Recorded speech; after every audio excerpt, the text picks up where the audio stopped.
All right, I want to minister on how Jesus fulfilled the law, and I'm doing this as day 2 of 2. I actually shared this yesterday with my online group in Wichita. I do it once a month with this group that meets. They meet every week, and once, kind of like we're doing once a month here, they do a once a month with me on a Zoom call, and I share something that is, usually I put a video camera up and record it and then use it on my Sunday stuff, but then we do Q&A, and it's really usually pretty good feedback with that group. All week I was preparing to do 2 messages because I usually try to stack this meeting on the same weekend I'm doing that meeting because I know I'm going to be home, so it makes the most sense. And most weeks I have 2 messages. It's very early in the week. It's very obvious. I have a message for the online group and I have a message for this room. And then this week came and that didn't happen. And that's weird because I don't do the same sermon to 2 different groups in the same weekend. And I don't even really usually do the same sermon at a conference in one city that I did in a conference in another city a week before, or even 2 months before. So not that I'm always trying to come up with new things, but there's fresh stuff to talk about. And so there's new ways to say it.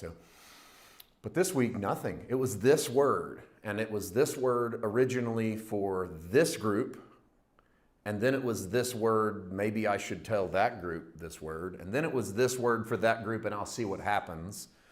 And nothing happened. This has just been on me all week, and so I'm on my second run through in it, which is why I ended up giving more screens to Brian, because as I prepared all my notes before I did yesterday. Then as I did yesterday, I realized there's more that needs to be said. And so this one will be recorded because we're going to try to share this with the world. But with all that said, I really say that for this reason, is I don't even know how ready I am to share this with the world, because this is kind of a new road for me and a new way of thinking of an old thing.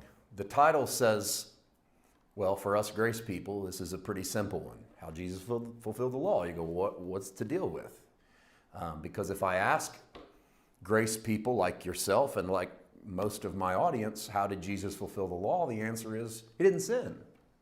He did everything right. He was perfect, and therefore the law had no demand on him, because he gets to the end of his life and the law he hasn't done anything wrong. And where most of us take the gospel is that we say things like, well, because Jesus performed every law to perfection, he never sinned, thus Jesus is qualified to be a lamb on our behalf. And I don't disagree with that statement at all. In fact, I would wholeheartedly agree. Jesus was perfect, he was sinless, and he went to the cross as a perfect and sinless lamb. He was called a lamb before he ever made it to the cross. Remember, behold the lamb that takes away the sin. But to be a lamb, he's going to have to be purer in some way than the people that's offering him. That's the whole point of a sacrifice. The lamb is sufficiently my sacrifice. He's sufficient for me. Although, what's a lamb compared to a human? That was always a problem under the law. How can human beings... The writer of Hebrews would pick that up. The blood of bulls and goats. What's it supposed to do with sin? And so Jesus is perfect, and he's sinless, and he dies as a perfect sinless sacrifice for all of us sinful, imperfect people. But why do we need someone to come along and keep the law to perfection in order to die for all of us, especially when you consider that a majority of the world is not under the law? Gentiles aren't under the law when Jesus dies. Most of the world Jesus is in is Gentiles.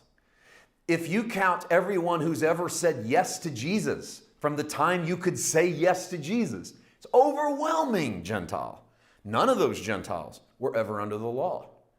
If you take the fall of the temple in AD 70 and you really believe that that was the end of an age and that no one's under the law after that, then that means for almost 2,000 calendar years, not one person's been under the law. So why is it necessary for Jesus to keep the law perfectly, to die on behalf of a bunch of people who didn't have to keep the law at all? That's a good place to start. That's a good question. And frankly, I've always just felt like Jesus had to do that so that he could be the perfect man, so that the perfect Adam could die on behalf of imperfect Adam, that it was all one big collective represented in one man. And I don't necessarily disagree with that statement, but you guys know me, I'm not settled. If I get a question in my head, I don't get settled on just saying, I don't know. That's, for me, it's not good enough to live there. I'm okay with I don't know, but I'm not okay with camping out at I don't know for too long. I want more. And so as you dig into the New Testament, you begin to unveil that there's way more than the introduction I just gave you, that Jesus didn't sin, therefore Jesus fulfilled the law, therefore Jesus had to die on the cross for all of us who sinned, because you throw that little wrench in the machine that says, what about those of us that weren't under the law? How could the law be fulfilled? What does that have to do with sin?